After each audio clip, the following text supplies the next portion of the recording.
Et convention. Merci. Merci, monsieur. La délégation d'Haïti a la parole. Monsieur l'ambassadeur, vous avez la parole.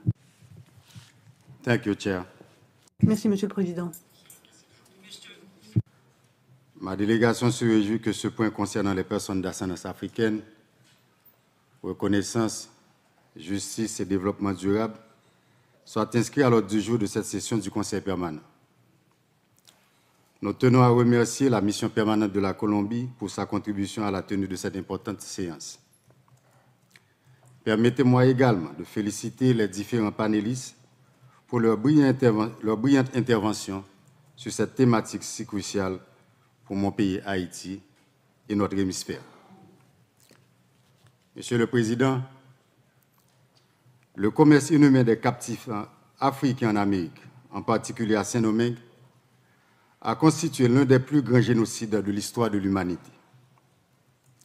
Même parmi ceux qui défendaient la traite négrière au XVIIIe siècle, il existait une certaine conscience que ce commerce était en violation flagrante des principes naturels et humains. La révolution haïtienne de 1804 a eu le mérite intemporel de provoquer des changements profonds dans la superstructure de l'ordre esclavagiste mondial.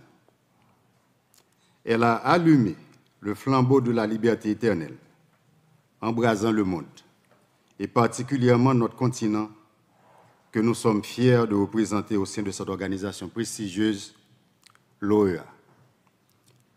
L'esclavage, rappelons-le, a été reconnu comme un crime contre l'humanité, notamment dans la loi Taubira de mai 2001 en France. Monsieur le Président, les pères fondateurs de la nation haïtienne, dans un élan de solidarité active, ont apporté leur soutien à de nombreux dirigeants de pays frères luttant contre le colonialisme et revendiquant l'autodétermination et l'émancipation politique de leur territoire. Haïti, en retour, n'a exigé qu'une seule chose, la libération des esclaves partout où ces dirigeants révolutionnaires mettraient le pied. C'est ainsi qu'est né le panaméricanisme. Monsieur le Président, pendant des siècles, les personnes d'ascendance africaine vivant en dehors du continent ont été marginalisées à cause de l'héritage de l'esclavage et du colonialisme. En raison du racisme structurel et de la discrimination raciale, elles ont été exclues de nombreux aspects de la vie publique, souffrant de pauvreté et étant souvent invisibles dans les statistiques officielles, malgré leur grand nombre. Comme énoncé dans le projet de résolution que nous venons d'adopter, plus de 200 millions de personnes d'ascendance africaine vivent dans les Amériques, représentant un tiers de la population de la région. Cette résolution reconnaît à juste titre le rôle crucial et les contributions des personnes d'ascendance africaine à la conservation de la diversité biologique. Monsieur le Président, bien que des progrès aient été réalisés, les inégalités et discriminations subsistent dans de nombreuses régions du monde. Les récents événements de notre région des Amériques démontrent qu'il reste encore un long chemin à parcourir pour éradiquer le racisme structurel, le profilage racial et les comportements discriminatoires qui gangrènent nos sociétés. Parfois subtil, ce racisme se manifeste malheureusement parfois au plus haut niveau de l'État, à travers des discours haineux et discriminatoires, mettant en péril la vie des personnes ciblées. Comme le souligne la résolution, environ 200 millions de personnes s'identifiant comme étant d'origine africaine vivent sur le continent américain. Qu'ils soient descendants des victimes de la traite transatlantique des esclaves ou migrants, ils figurent parmi les plus pauvres et les plus marginalisés. Conformément à l'esprit de la Convention de 1992 sur la diversité biologique, nous devons également lutter pour préserver la diversité raciale qui, loin d'être un fardeau, est une richesse pour nos sociétés. Il n'existe et ne peut exister de société homogène. La discrimination raciale est une absurdité abjecte. Monsieur le Président, l'inscription de ce thème à l'ordre du jour nous permet de reconnaître non seulement l'énorme contribution des Afro-descendants au développement économique et social des grandes nations occidentales, mais aussi de nous interroger sur leur situation actuelle dans le monde, et en particulier dans les Amériques. Il est bien établi qu'il existe un lien historique entre les comportements discriminatoires et la pauvreté parmi les Afro-descendants. Aujourd'hui, plus de 2/3 des Afro-descendants dans les Amériques vivent sous le seuil de pauvreté. Monsieur le Président, les facteurs qui conduisent à cette pauvreté sont principalement structurels. La discrimination se manifeste par l'inégalité d'accès aux services de base tels que l'éducation, les soins de santé, les marchés, les prêts et les technologies. Nos États doivent renforcer les programmes de lutte contre la pauvreté en tenant compte des besoins spécifiques des personnes d'ascendance africaine. La Convention sur la diversité biologique invite les parties contractantes à allouer des ressources financières pour atteindre les objectifs de la Convention. Dans ce même élan, il serait juste que nos États, tout en reconnaissant la contribution des Afro-descendants à la préservation de la biodiversité, renforcent également les moyens financiers pour promouvoir leur émancipation, notamment en les sortant de la pauvreté. Pour conclure, Monsieur le Président, à la veille de l'anniversaire de notre fondateur Jean-Jacques Dessalines, son héritage nous rappelle que la lutte pour la justice et la reconnaissance des Afro-descendants n'est pas terminée. Il est de notre devoir de poursuivre cette mission en luttant contre l'exclusion et en renforçant l'inclusion des Afro-descendants dans les bénéfices du développement durable. Je vous remercie. Et convention. Merci. Merci, monsieur. La délégation d'Haïti a la parole. Monsieur l'ambassadeur, vous avez la parole. Thank you, Chair. Merci, Monsieur le Président. Ma délégation se réjouit que ce point concernant les personnes d'ascendance africaine, reconnaissance, justice et développement durable, soit inscrit à l'ordre du jour de cette session du Conseil permanent. Nous tenons à remercier la mission permanente de la Colombie pour sa contribution à la tenue de cette importante séance. Permettez-moi également de féliciter les différents panélistes pour leur brillante intervention sur cette thématique si cruciale pour mon pays Haïti et notre hémisphère. Monsieur le Président, le commerce inhumain des captifs africains en Amérique, en particulier à Saint-Domingue, a constitué l'un des plus grands génocides de l'histoire de l'humanité. Même parmi ceux qui défendaient la traite négrière au XVIIIe siècle, il existait une certaine conscience que ce commerce était en violation flagrante des principes naturels et humains.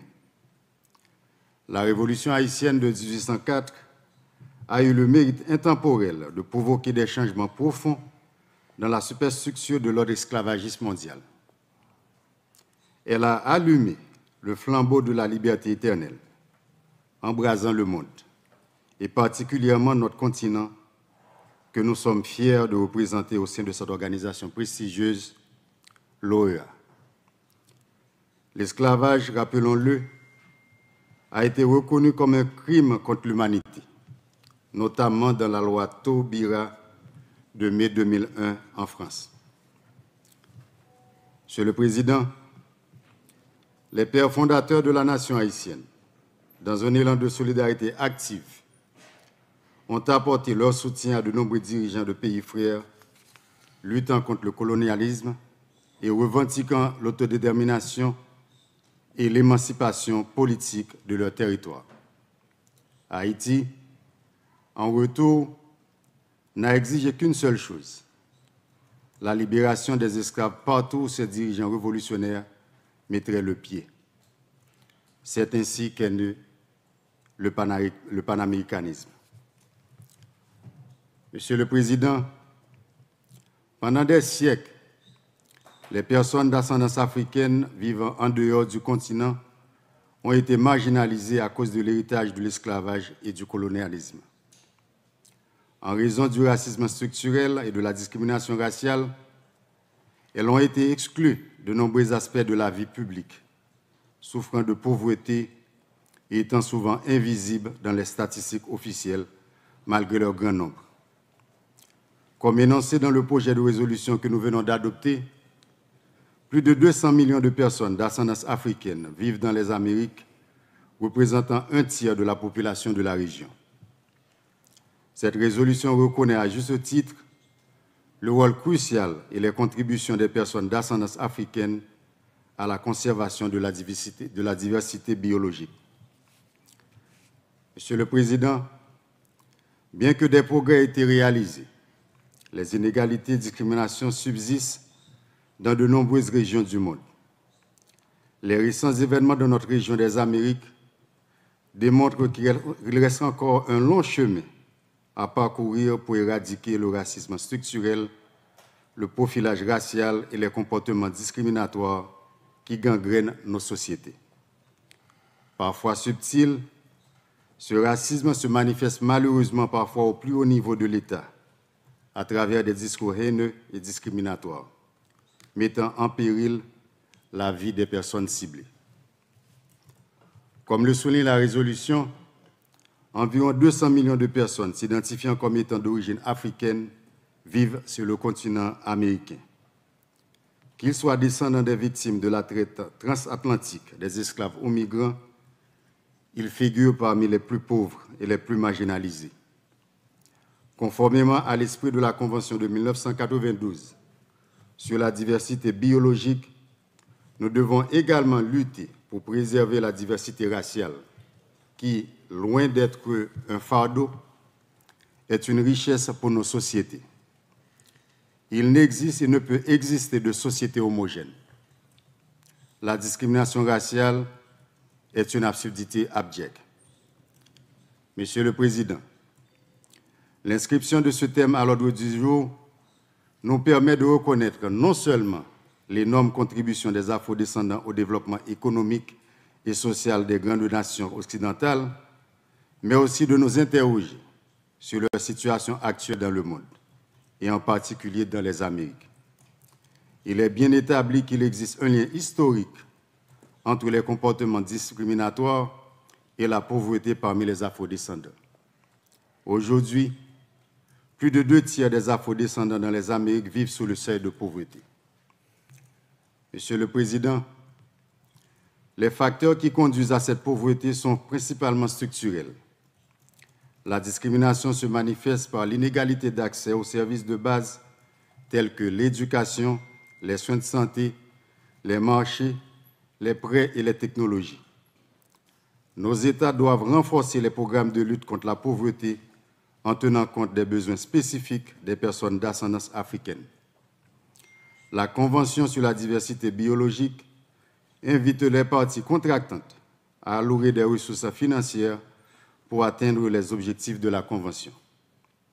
Dans ce même élan, il serait juste que nos États, tout en reconnaissant la contribution des afrodescendants à la préservation de la biodiversité, renforcent également les moyens financiers pour promouvoir leur émancipation, notamment en les sortant de la pauvreté.